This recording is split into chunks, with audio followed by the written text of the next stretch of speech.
Hi, I'm Mari Fong, producer and host for Check Your Head, Mental Health for Musicians podcast. If you enjoyed this video, please subscribe to our YouTube channel.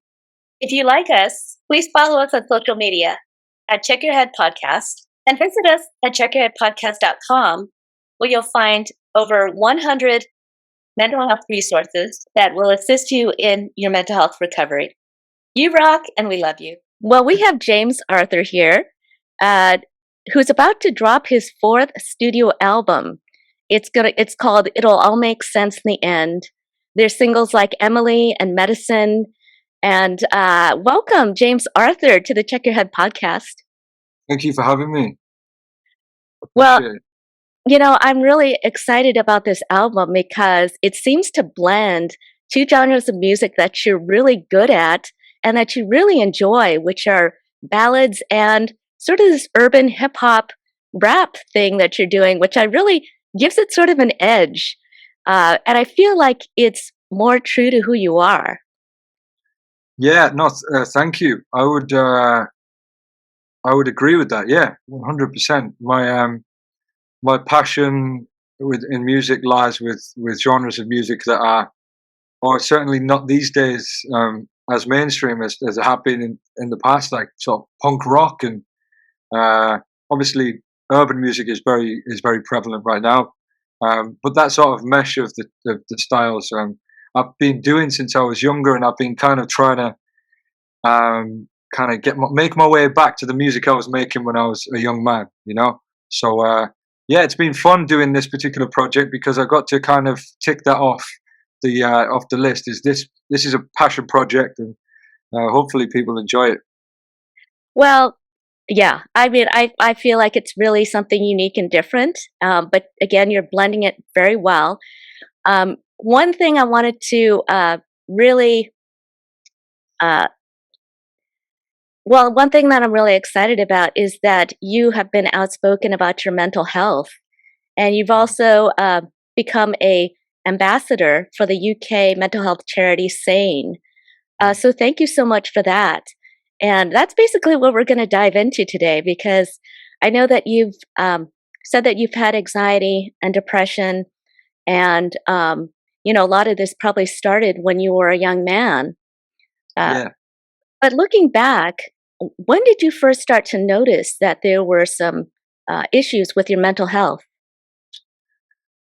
Well, it's an interesting question because I guess I always carried around a little bit of a an anxious predisposition. Uh, my demeanor was always, I had a lot of nervous energy about me, I guess, from a young age, um, and I was able to channel that into playing sports and football, and I loved listening to music and things like that. But I guess before I was thrust into the spotlight, there was always a way to escape um, having a full blown anxiety attack or a breakdown, if you will. Um, and that's kind of what happened when I was on the X Factor in the UK. It's sort of issues that maybe I hadn't addressed from childhood and from just growing up dealing with certain things. I hadn't really fully addressed them, so it all came to fruition and came to a head once I was, you know, in the spotlight, being judged by lots of people, and uh, I kind of just it didn't work out very well for me, and I sort of lashed out at the world, and um, my reflex was to fight back and to self sabotage, and all that was kind of didn't really come with many um, it didn't really come with many consequences in my previous life, if that makes sense. Um, so when you're doing that in the public eye and the spotlight kind of falling apart, it has a lot of consequences. And I then lost my record deal and went through a really bad time with mental health. And it wasn't until I kind of expressed, look, I feel like I'm dying all the time. I feel like I just felt like I was dying. That was basically the best way I could describe it. Um, every day was just a battle, and I couldn't cipher. I couldn't compartmentalize or make sense of all of the negative chatter that was in my head, until one day I just started to try and explain it. And that was that first step of just trying to speak about it, trying to explain how I felt and verbalizing things and not internalizing everything was the biggest step I ever took. And that's why I am now happy to speak about my mental health struggles publicly, because if I can do anything to raise awareness and to encourage young men, women, anybody struggling with mental health issues to just speak up, then it's worth it. If it helps one person, it's absolutely worth it. Um, so that's yeah, I guess that's kind of I don't claim to have all the answers. I definitely am not a guru or anything like that. And I mean, who does have all the answers? I've definitely got my own techniques and things like that with dealing with stress and anxiety and depression and all those kinds of things. But yeah, I just think speaking about it is the best thing. So that would be my advice to anyone. Well, thank you so much for that, because I know, sometimes it's hard to talk about things in your past. Um, Mm. Sorry about that. So I went off on a bit of a tangent there. No, it was kind of a great recap, for fans to know Yeah. what you've gone through. And the thing is, when you sort of grow up in the public eye, we all go through times while we're teenagers, while we're young adults, where we crash and fall. But most people don't do that in the public eye. But you had to kind of navigate that. Um, but one thing I read is that you were being treated for depression Mm. in your teens. Yeah. Were you diagnosed with depression, or what was the incident that happened that brought you in for treatment? Yeah, no, I was diagnosed with anxiety and depression, because after a little bit of a spell of um, yeah, after just a little bit of a spell of like doing a lot of partying, to be honest, and like any teenage does, kind of using drugs or alcohol to kind of um, quieten the demons, if you like. Um, when that kind of went away, I had a little bit of a period of like couldn't get out of bed at all. I didn't want to leave my house. I think I had a bit of agoraphobia. I just felt very much like yeah, I couldn't be out in the world. I just couldn't do it. I couldn't get out of my house or my flat that I was living in. And I went to the doctor and I explained I don't feel anything. I feel numb. I feel down. I feel like not good enough and very paranoid and all that kind of stuff.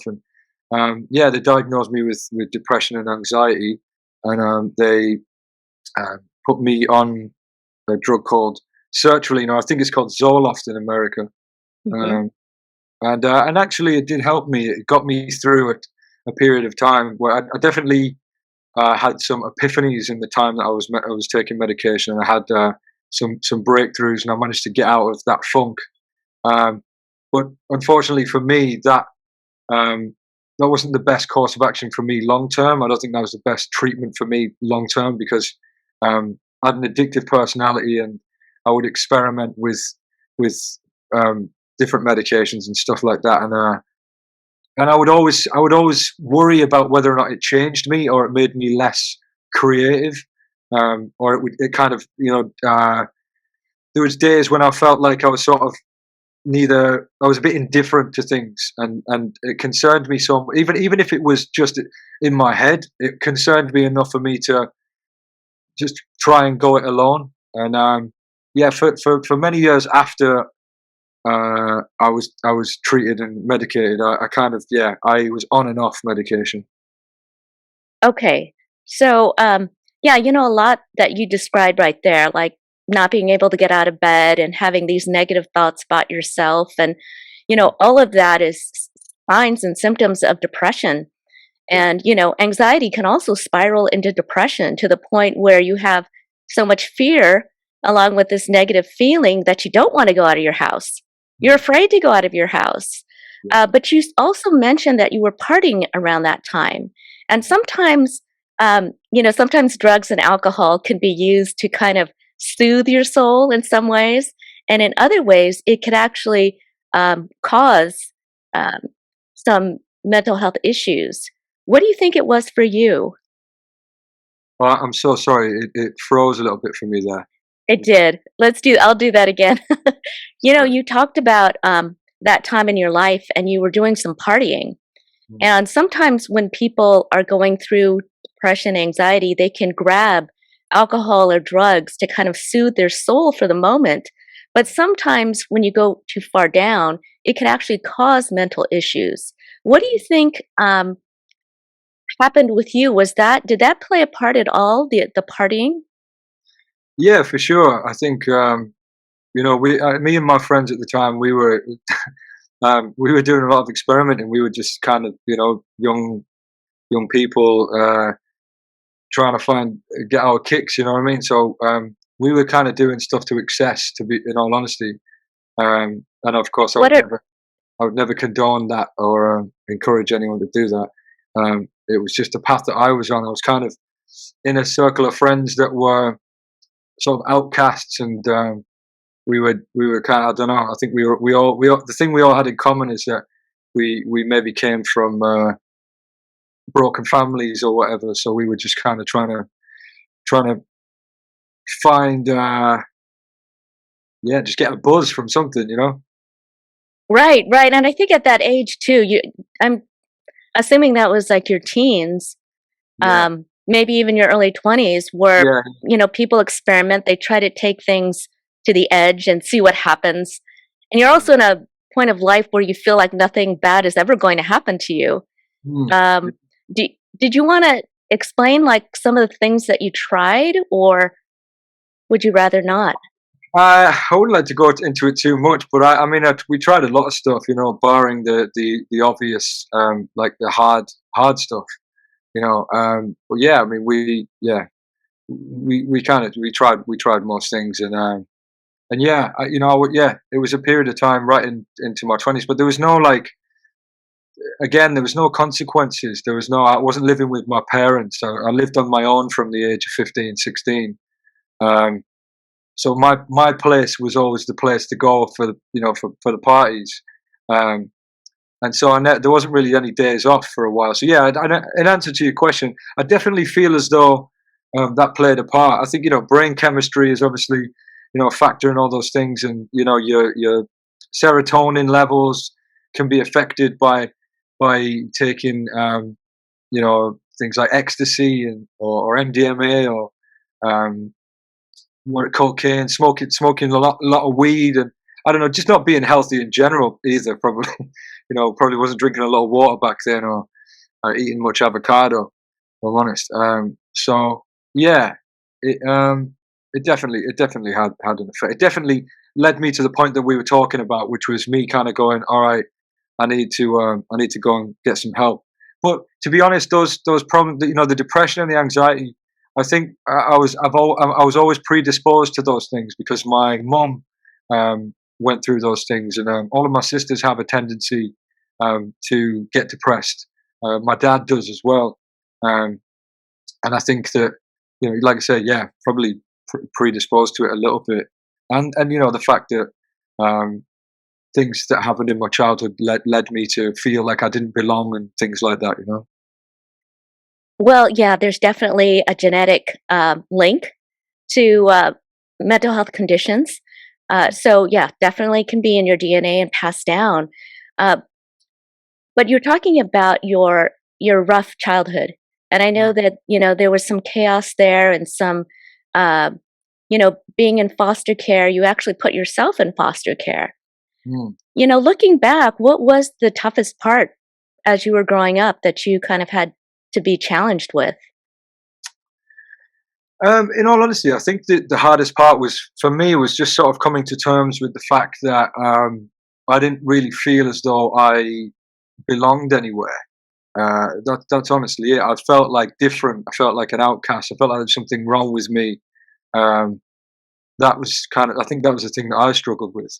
Um, I think I have a bit of ADHD and things like that. I'm a creative person. Um, so my attention span's not good, and probably just, I think, to some people a little bit odd. And yeah, I think the fact that I idolized my mum and dad, and don't have any resentment towards either of them, um, for maybe not doing enough at times when I needed them. Um, but yeah, I think I just had that in me, to be honest. If that makes sense, I just had that thing of I'm different to everyone. I felt different. To be honest, I don't really know how else to describe it. Yeah. You know, you I mentioned that you put yourself into foster care. Yeah. Uh, what was going on there, and how So was that experience for you? so basically, not to go into too much detail, but my mum was going through a divorce. My mum had 4 kids, 3 sisters. We lived in a 2-bedroom house, so as you can imagine, there wasn't a lot of room in the house, and so we tried a few things. My mum wanted my dad to have me a little bit more, and she tried to convert the garage into a bedroom. And we live in the north of England, so that didn't really work out. Sleeping on the sofa, or sleeping at friends' houses at times, and I think all of that, contributed to me feeling like I was a bit of the black sheep of the family. And my mum was, my mum was naturally going through a hard time. Very young mum, 4 kids, going through a divorce. I was getting in trouble at school, and we'd fall out, and she would, kick me out of the house now and again, and things like that. And so, we were either best mates, best friends, or worst enemies. And I guess the situation with my dad was, and again, I idolized my dad. He's a great man, but the circumstances meant that he lived in a bungalow. So a bungalow is 1 floor, again 2 bedrooms, has a daughter and his wife's niece living at the house as well. So no room for me there either. So um, and he regrets not, like, you know maybe fighting my corner sometimes to stay there a little bit more. But it got to a point where I felt like I didn't belong anywhere, and I was kind of being shoved out on both sides. And so it came to be that the foster care conversation came into it, and we all agreed. They had to obviously sign me away to a certain extent, but I guess I was kind of pushing for it because I just wanted somewhere to be, even if it was with another family, I guess. Hmm. Well, just going back to, when you were having problems with your depression and you got Yeah, to a point where you went to go get help, I just want to recognize that because, it does take quite a bit of bravery to get up and say, I want someone else to help me and to try and get something yeah, that can help you get out of that funk. And let me tell you, that is the fight of your life, right? mm, yeah, To yeah, uh, to do that. But if you decided to get off of medication, the depression can still be there and still kind of creep back. yeah. Which maybe even during foster care, there were times where you might have been challenged with your mental health. Mm. When you decided to get off the medication, how did you choose to cope with those feelings of depression and anxiety? Well, to be honest, I didn't. I didn't cope with them. I went through. The thing is when I decided to completely get off medication, I'd lost everything at that point. I'd lost my. I'd won this competition which changed my life financially and everything. But I wasn't happy. I was numb. I didn't care where I lived or whether I lived or died. And I was smoking a lot of cannabis. That was one of the things that I thought was helping me with the anxiety and pressure of everything. And I was taking medication. I was smoking cigarettes. I was drinking. I was doing all those things. And I just made a decision one day because I just had enough, and I felt numb, and I just said, I'm stopping everything. I'm not doing anything anymore. And that was probably the strongest moment of my life, to be honest. Just saying, I'm going cold turkey, if you like. I don't care what happens. I'm sick of this Groundhog Day. I've lost everything. There must be something in the fact that I'm taking this, I'm taking that. My logic was, let me go back to just the most authentic version of me, with no medication, no drugs, nothing. Um, and for a year, it was, it was so hard, so hard. I just felt like I constantly was just being followed around by this. dark cloud, and like there's a lot of blank spots in my memory. It was just a really weird, dark time. And every day I fought with the idea, just go back on the meds, go back on the meds. And but it was like a fight mechanism in me that was like, no, I need to. That day will come where everything feels better again, and you'll stop having the anxiety, you'll stop having the panic attacks and all that kind. It's gonna end. Just keep doing the right things, and I kind of went totally straight edge, if you like. I don't know what you want to call it, but sober. I wasn't doing anything um, except just kind of living with a feeling of like darkness, really. But yeah, I did get to the light at the end of the tunnel, and I found a place where I was able to deal much better with the anxiety than I ever was with the medication. You know, by doing things like exercising, by going for walks, by talking. Like I said, in that period of time of cold turkey, as I called it, um, I really discovered how profoundly important talking is, and how powerful it can be.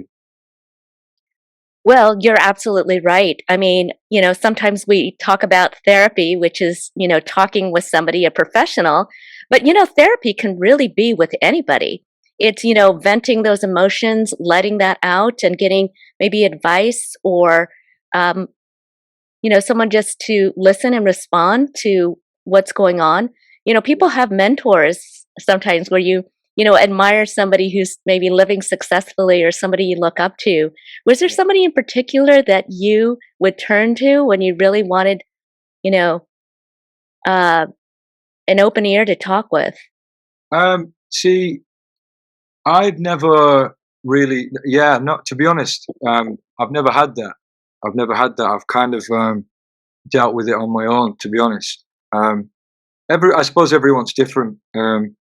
There's certainly there's certainly conversations that I've had with my mum and my dad, or friends, or partners, that have been super helpful. But never have I regularly had someone, or looked up to someone, or um, kind of tried to live by someone else's set of rules.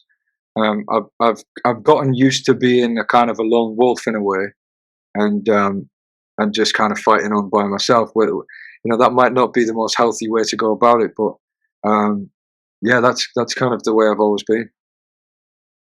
Well, And sorry to interrupt. Just going back to the medication stuff again. This is by no means am I saying the way to do it is to come off the meds and fight and all that kind of stuff. That was just my path at the time. It was my decision to come off the meds was in conjunction with coming off everything else. So it wouldn't have mattered whether I was, what I was doing. I was going to stop it. So please, anybody listening that takes medication and feels better, don't think that that's the answer. well, one thing, people do that. They go cold turkey, but you went cold turkey on a lot of things.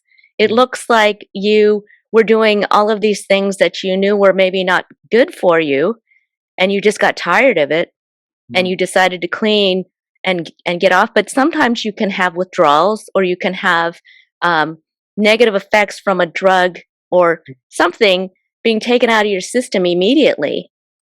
Do you feel yeah. like you had any of that backlash? No, that was absolutely what I'm talking about when I said that kind of darkness, those black spots and everything. That was withdrawals, 100%. Yeah, that was definitely the withdrawals. I think from the the cannabis, and the smoking, uh, and the medication. Because I'd been on the medication, or I'd been on and off the medication for about 5 or 6 years at that point. Well, during that time, sometimes people have like a psychosis, or they have like changes in behavior. Sometimes they can go manic, or they Mm, can go sink deep down into a depression. And you already mentioned that there was a black cloud that was following you. Were there any other behaviors that happened during that time that maybe even scared you? Um, yeah, I mean the anxiety attacks were the scariest thing for me. I was calling ambulances on a daily basis, um, because I was convinced I couldn't that I was having a heart attack. I'd convinced myself I was having a heart attack every day. A few times a day it was happening to me. I'd have these episodes, I guess like a PTSD episode I would have where, yeah, just nothing made sense. I just couldn't make sense of anything. Um, and the negative chatter was getting too much in my head. Um, and yeah, so the panic attacks really, and anyone who suffers with them will I guess will understand what I'm talking about when I say, yeah, you literally feel like you're going to die. Well, that description is exactly what a panic attack is all about. I mean, we've had musicians come on and say that they feel like they can't breathe, that Yeah. they're trying to catch their breath and they feel convinced that they're going to die. And, it could happen right before a show, it could happen at any time. And, most anything can trigger it, or sometimes nothing triggers it. I mean, we've Mm. had people that have had agoraphobia saying that they couldn't, leave their house. Yeah. But that is something, as far as, calling the paramedics, what have you been able to do in order to quell that, or do something about those? Because that can be very debilitating, Um, especially for someone like yourself who's, in the public eye and performing. yeah. Well, I guess it's amazing actually that I'm sitting here today, and like because for a good few years I thought that I was never going to be free from regular anxiety attacks, daily anxiety attacks. To be honest, so I think it's a strange thing. It's sort of just dissipated over time, and the more that I uh, spoke to people about anxiety and found out how common panic attacks were, and got a better understanding of them, understood my triggers. I understood that I was setting myself up to fail with a lot of my behaviors. Um, I took some cognitive behavioral therapy, and that was really helpful. Um, Exercise is really helpful for me.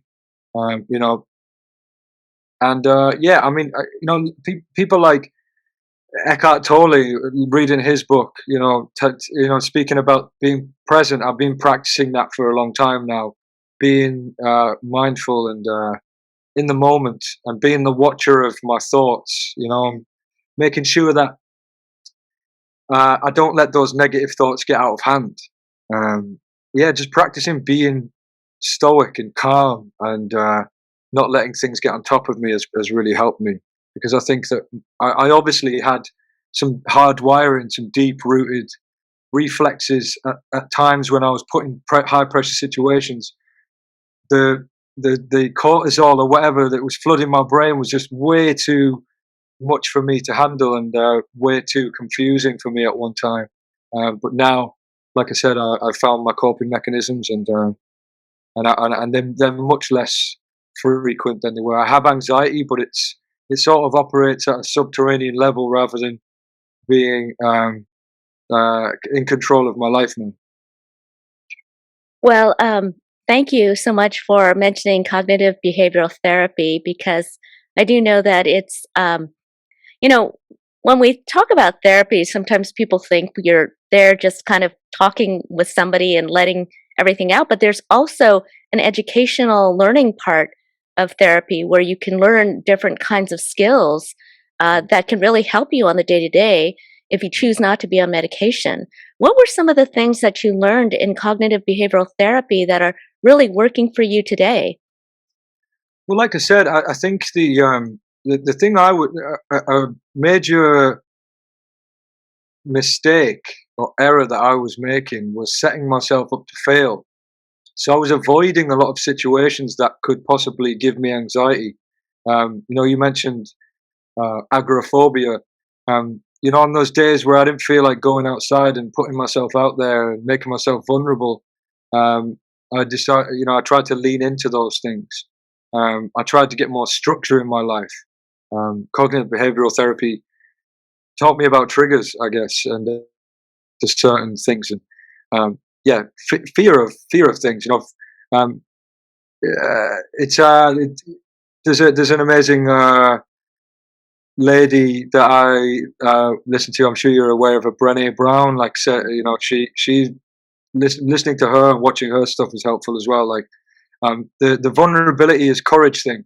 I always saw being vulnerable as weakness. Where I come from, there's a lot of machismo, and there's a lot of like stiff upper lip. Like you can't talk about your feelings and things like that. So um, I always saw talking about my feelings and being vulnerable as a weakness. And when I realized actually it takes a lot of courage to talk about, um, how you're feeling and your depression or your anxiety. Nobody dislikes someone who's honest and authentic. You can't hate that person. So I decided to start living like that instead of being afraid of who I am, basically. Well, that's wonderful, and it also feels good to be honest, Yeah, right? yeah. You know, it's funny because you talk about how, all the machismo, which Mhm. I do think that a lot of um, people, you know, put on these images to appear a certain way, maybe to fit into a gender role. But in music, it seems to be the place where you can really release yourself, release all those beautiful emotions and all that beautiful vulnerability and all of those, gosh, your lyrics, your melodies, um, they are just, you know, they just kind of cut to the soul. And so thank you so much for that. Oh, Um, thank you very much. Yeah, it's bizarre, really, because I was always able to channel that into my music and do it, be vulnerable in my music. But I guess the challenge for me was always being able to take that into my everyday life outside of the music. well, this is kind of curious to me is why is that? Do you feel it's okay to be that vulnerable and that open in your music, but, and you feel okay about that, Mm. but you're not able to do that on your in your everyday life? Well, I suppose in a way I'd seen the instant gratification that I got from music and how I could move people with my singing or my songs. And that's very instant. You get validation from that very um, quickly. If I'm in a room and I start playing a song and I start seeing people crying and I'm seeing it evoke emotion, and people are enjoying what I'm doing, then I feel that persona is validated. But then for your actual personality and the way you look and all those other things, it's a little bit more of a process to getting proof that you're okay as a human, just as you, and not the artist. I think there's a little bit of um, there's a difference there. One thing I found that was really interesting is that she wrote an autobiography at a pretty young age. I was wondering what it was it that she wanted to get out by writing that autobiography. Yeah, well, that autobiography, I've got to say, was I wrote that at a time when there was a lot going on. There's a huge amount of noise going on, and actually, in hindsight, I would have taken more time with that, because the goal was to make a self-help book, and um, and to try and help people who were going through the same thing that I was, dealing with childhood trauma and mental health issues. Um, but of course, in order to impact on people, I had to share my own story, and that part of it was a little bit rushed, and I wish I'd spent more time with that. But yeah, the goal was, it was a self-help book. I'd read self-help books by like Matt Haig. Reasons to Stay Alive was a book that really, really had a huge effect on me. It was really helpful because he described panic attacks more viscerally, and he described exactly what I was feeling, and it really helped me. And I thought, I don't really want to do the usual autobiography success story. Look at me, I came from nothing and ended up, with achieving my dreams and stuff. That felt a little bit self-celebratory to me. Yeah, it was an attempt at a self-help book. So I'm sure there's some helpful things in there, but also, yeah, don't be in a rush to go and read it, anyone out there, because some of it's a bit rushed. Okay, well, like I said, sometimes in our younger years we might do things impulsively, And hopefully people can understand that because we've all gone through things like that. Uh, you said that there was a time when things got very low for you, and you were starting to have suicidal thoughts. Things were kind of crumbling around you. There was some controversy. Yeah. Tell me about that time and how you survived it. Well, to be completely honest, this has been, sadly, has been something that I have, from that time until even sort of around the beginning of 2020, before I wrote the most recent album, is something that I, yeah, sadly have. It's a wall that I've hit on occasion. Um, you know, that feeling of, not not so much an intention to take my own life, but not, almost like not caring whether I lived or died, and being, for that feeling of being numb, to be honest. And I'm still trying to figure out why I get to those places. And the only thing I can think is that, um, I, you know, every day I'm still on a journey of like, being okay with me, and maybe some of the mistakes that I've made and how that's impacted my life. And I've always been very hungry and for to achieve, the highest of heights in my field in music. You know, I want, when I was younger, my mum really filled me with a lot of confidence, and made me think. You know, I was listening to the greats, and I always thought, I'm going to be a great. I'm going to be like Elvis Presley. I'm going to be like, David Bowie, or whoever. You know, I thought I was going to be one of those guys. And I think, once I sort of come to, you know, obviously I won the X Factor, and I'm like, oh my god, I'm like the biggest thing in Britain right now. I'm on my way to being a great. I thought, I've arrived. This is it. And then a couple of years later, I found myself on the scrap heap, and like in a position that nobody would have thought I would be able to come back from, because it's just impossible. It doesn't happen. You don't win a show like the X Factor, get dropped from your record label, and then get re-signed, and then have a hit song and make this huge comeback. So I guess at that time, before, you know, before I was lucky enough to make that comeback, it felt like, oh well, there goes the opportunity to be great, you know. And that really made me sad, because I'd never had any other focus in my life. There was never a plan B for me, and there still isn't, to a certain extent. I really have ambitions that are, might seem unrealistic at times, and that sometimes gets me down, especially when I look around my life and maybe I haven't built a community of people that I'm around all the time. I've sacrificed a lot. I've moved to the south of England, and all my family and friends are in the north of England, and that I made that move for my career. And when that's, you know, at times when that doesn't pay off, I can fall into a dark place at times. Well, you know, having suicidal thoughts sometimes comes with depression. It actually is part of the condition, Yeah, and you know, it's a tough place to be. You know, I've had that happen myself when I got depressed, and it's scary uh, because it may be thoughts that you may not normally think of. yeah, yeah, But at that time, I mean, depression is so immobilizing. Even if you want to do something, you can't. Right? Everything seems yeah. very hard and difficult, even to make a phone call. You know, did you ever decide to turn back to medication or therapy or getting back into the music? What was it for you that kind of got you out of that hole? Because shortly after that, Say You Won't Let Go came pretty much after that, right? It did, yeah, it did. I mean, Um, anyway, did you end up taking medication or doing anything in particular that helped you out of that? um, yeah, as I said, there was a little bit of CBT. Yeah, I did a little bit of that, but not very much at that time.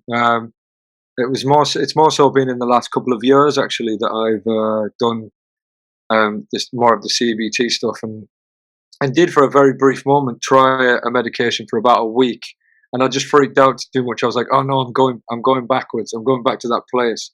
and I think there was a bit of that was a little bit of a trigger for me. Um, but you know what? I just at that time, how did I move forward? I just kept pushing. I just kept working hard, you know. And music has always been my it's always been my escape, you know. So it's always been a friend to me in those dark times. And I'm very fortunate that I've always got the ability to pick up a guitar and write a song, and that can really go a long way with me. And like, you know, like I said, I made an album in this lockdown where um, there was the potential for me to really spiral, um, and that once again came along and saved me at a time when I needed it. Yeah, the pandemic has been a really isolating time, Yeah. and it's a time where musicians aren't able to perform like they Mm. normally do, and oftentimes that's something that fills them up. Um, how would you describe? I mean, I feel like albums are kind of a representative of the time of that musician's life. Yeah. How would you describe this upcoming album? Uh, how would you explain that chapter in your life? I would say that this particular album is very honest. Like the one of the first songs that I wrote. In fact, the first song I wrote for this album was a song called "Medicine," and it was it's kind of an uplifting song um, about, you know, someone or something that lifts you out of a dark time, and that was very honest. I talk about being suicidal on that particular track, um, and then I also talk about being suicidal on a song called "Running Away." The first line on the album is "I want to smoke till I can't wake up," and that's because I found myself back in that place in 2020. I found myself back in that same place that I talked to you about at the very beginning of my mental health journey, my journey with depression and anxiety and all that. And um, you know, that other dark period of time that we talked about, I found myself there again at, you know, at the point in my life where I should have been over all of that, and it was kind of illuminating to me that I need to figure some stuff out. And yeah, so that this album is very much it's a very reflective piece of work and very introspective and honest. At times I'm literally uh, talking about a moment in time. Yeah, um, I really appreciate that. And, Yeah.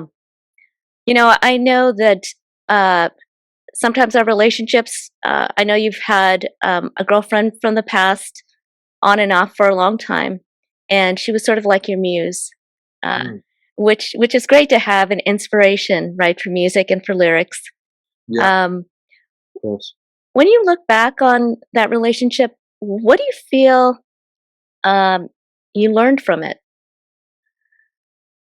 Well, that's yeah. I mean, that's a relationship that kind of it's a lot's been written about it, and it's not all, you know, it's not all factual. And um, that's someone who's very important to me and is still in my life. And I rather not talk too much about my personal relationships and my love life. But what I will say is that I think it's really important to have someone, and she was really saved my life in a time when I had nobody or felt like I had no one. So I owe her my life. I really do. And she has been a muse for some great songs as well.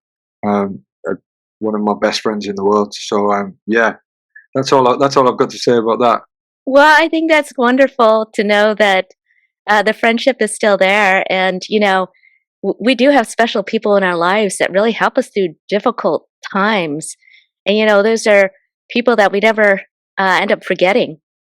Mm, One thing that you mentioned was an addictive personality, and mm, sometimes you also have the song "Running Away," which yeah, kind of to me makes a connection because oftentimes when we turn to addictions, we're running away from something, maybe in our past, or maybe it's an emotion that we're running away from to kind of help fill.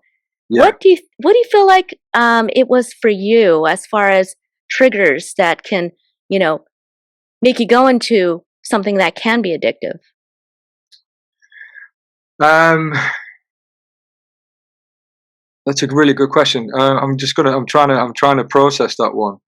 So are you asking, um, what do you think for me are the triggers that send me into an addictive personality and Right. into it? Well, yeah, or sometimes when you grab, let's say, whether it's alcohol, drugs, gambling, whatever it might be, Yeah, sometimes things can trigger that. Maybe something bad happened in your day. Maybe um, maybe there's past childhood trauma that makes you want to go and get the excitement of gambling, or makes you grab the drink and say, you know what, I'm going to run away from that. I mean, I'm just talking off the top of my head, yeah. but I mean, are there any things that you notice that maybe make you want to grab something that can give you that? Because it is a little bit of a high, right? When Yeah, you grab something like that. yeah, no, I think you're spot on. I think, yeah, I do have that thing in me where when things get a little bit too much, if I find a vice, whether it be drinking or sex or whatever it might be, like I definitely have. I think, yeah, I would describe that as running away from me, from a better version of me that's equipped mentally and emotionally to deal with um, the pressures that come with life, and it's, it's running away from making the right choices. It's running away from making good decisions, I think, and um, making sure that you're surrounded by positive people and people that are allowing you to be the best version of yourself. And um, like you said, when you have depression, sometimes even picking up the phone is, you can't even do that. You feel like you're not good enough for anything. You feel like you're no use to anyone, and that's a really debilitating feeling. And sometimes, like you said, like the only thing that makes sense is, yeah, alcohol makes reminds me of when I was a kid and I was carefree and I was a bit more immature and didn't give a shit. And then, that's okay once or twice, but then when it becomes three, four, 5 times a week, it's not healthy. So, um, yeah, I think, when I talk about running away in that song, it's kind of like that's me saying I'm always putting the right thing to do and the right path to go down. I'm always putting that on hold to just kind of hold on to, I guess, a more hedonistic lifestyle, or a more, uh, yeah, I guess an immature life, probably. Well, I'm glad that it sounds like you've been really introspective, and you're kind of on that road to being even more introspective. Um, but you have had a journey where you kind of went into a trajectory of fame so quickly. You Yeah. probably didn't have anyone to really guide you. I mean, who gets guidance through this trajectory that's so unexpected? If you were to give advice to a rising star that you felt was going to be on that path, what kind of advice would you give them? I mean, for sure, I'd make sure that they had good friends around them, that they had, you know, like you mentioned a mentor. That's not something that I had too much growing up. So it's not something I'd become accustomed to. But anytime anyone's ever come into my life and given me advice, it's been so welcome and so, um, helpful and well received. Um, so I think a young artist coming into a business like this, which is very much based on validation, and there's a lot of ups and downs. I'd say make sure you got good people around you that are positive, that allow you to be yourself and that you feel comfortable around. Um, I'd say stay true to you, be authentic. Authenticity is the key to everything for me. That is the absolute key. If it doesn't feel right, then you don't do it. Don't do it. Don't go there. Like, yeah, be brave, take risks, take gambles, but if it doesn't feel true to you, then I would say, I'd say, yeah, follow your heart, follow your intuition and your gut. Well, that sounds like somebody who's really kind of gone through the trenches in order to get to where you are now. And today it sounds like you've taken more control over your career. I mean, how would you describe we talked about James Arthur back then, but how would you describe yourself today as far as who you are today, your authentic self? My authentic self, I am unfiltered. I'm completely 100% myself, and that is tough too, because that leads to days of crippling anxiety, because you know that maybe I'm having a day where I'm a bit manic, or I'm a bit just talking shit, to be quite honest with you, and that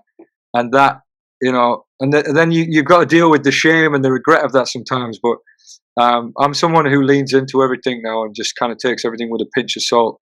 Um, I Yeah, I'm still that same hungry uh, person, just looking for that artist, looking for inspiration. Really, that's who I am, and trying to better self and um, better the people around me as well. Well, one thing that you're doing to better people is you're involved with this UK charity called Sane. Can you tell me how you got involved with that and kind of what the mission is there for you? Yeah, would you mind just 1 second, because my laptop is rapidly running out of battery, so I'm just gonna. Sure. Yeah. Alicia, have you got a Mac battery, please? Charger. Sorry, battery. What the hell am I talking about? It's a, what is it? Is it a charger? Yeah, charger. Yeah, Charger, battery. yeah. Have you got a new laptop? Yeah. Anyway, we should be cool, because she's gonna bring that up. I love all your tattoos, by the way. Oh, thank you very much. Yeah, they're beautiful. Oh, bless you. They're absolutely beautiful. I've got some really bad ones too, to be honest. Do you? What's the Yeah. worst one? I want to know. Well, I mean, a lot of these, as you can see, these are pretty dark tattoos, and that's because a lot of them are cover-up tattoos. So I had even worse tattoos underneath. I mean, they're not these ones. To be fair, these ones aren't that bad, but they're very dark. Not necessarily what I would have gone for, but they are there to cover up horrendous tattoos that I got when I was really young, and I allowed my friend to practice tattooing on me, which was a bad idea, and he never became a tattooist. So, God. needless to say, how bad he was at tattooing. What was the Um, most embarrassing one? the most embarrassing. Well, I can't see it now. I got one on my hand that I just really hate. I really didn't like it, and I was like, "Damn, I've got this tattoo on my hand for the rest of my life," and so I had it removed. So this is all lasered, but it was yeah. At one time, it was a really prominent tattoo of a king that just didn't look really. It just looked a little bit stupid. I'm not gonna lie. But the question you were asking me was what About was it? the UK charity Sane, which Yeah. is a mental health charity, and your mission with that charity. What you would like to do with it? Well, I would just like to. I'd like to help them. I'd like to help raise awareness about what they do, and to point people in their direction. Because at one time in my career, I went to see the work that they do, and I went into. They have a call center where volunteers will go for a few hours on an evening, and for absolutely for free. They're not taking anything. They're purely volunteering, and they're literally the work that I saw them do. I watched some of these people talk people down from roofs, people that were having suicidal thoughts and thinking about taking their own lives. These amazing volunteers, they gave up their time to try and help those people. So I thought I would want to be a part of this, and I want to point people in the direction of saying. You've gotten to this level of fame that a lot of people may never reach. Yeah. And, some people say it's lonely at the top. Do you find that true, or do you find that not so true with you? It can be. It can be. It has been very lonely for me at times. You know, yeah, it can be. I mean, it's very difficult What's the for. lonely part of it? I guess it's quite a unique experience. I mean, for me, coming from nothing, it felt like I'd won the golden ticket. I was Willy Wonka. That's how I would describe it. It's like, this is all crazy. Like, this is mental, and like, and then other people who don't understand the pressures and the how intense the attention can be. They're kind of just like, oh, it must be great. Like, oh, you've got everything you want. Like, it must be the best thing ever. And you're just kind of like, yeah, I don't want to seem ungrateful, but it's actually can be very intense, and it can be a lot. And also, people, you know, expect things from you. When I won the X Factor, and the X Factor is voted. The winner of the X Factor is voted for by the public. So some of the public feel as though that you have to behave in a way that they approve of, or that you have to be a role model, or that you're public property somehow because they voted for you. And sometimes that level of judgment for me made me feel uncomfortable. And yeah, it was lonely at times. The long tours and long promo schedules at times can be overwhelming. And if you haven't got your friends from home around you, and then it can, yeah, sometimes you can feel like you're experiencing things that are absolutely amazing and you should be really excited about, but you haven't got anyone that you grew up with or that really knows you around you. So those times can be lonely for anyone who's kind of experiencing fame for the first time and hasn't maybe curated a sort of life around them that is safe enough or comfortable enough. Well, it reminds me of the song that you have called Wolves, which kind of talk about people kind of on the gravy train. And Yeah, I would think that is also a really new kind of world to be in, and also something to kind of watch out for, right? totally. That's a really good example of how it can be lonely, because all of a sudden you have got attention from people, and you wonder what people's intentions are, and whether they like you for you, or they're interested in spending time with you because they're interested in knowing who you are, or whether they're hoping a little bit of your success rubs off on them. It's or there's something that they can gain from you. So that's, it's quite tiring second guessing people's motives, and all that kind of stuff. Yeah, I would think so. You've been so open. I really appreciate that. And thank you again for being a advocate for mental health. Is there anything else that you would like to say about your upcoming album, or about mental health in general? Well, first of all, I'd just like to say thank you for giving me a platform to waffle about myself, and hopefully it's been helpful. But I think what you do is incredible. Thank you for being someone who cares about people in the music industry, and people's mental health in the music industry, in all facets of music. So thank you for that.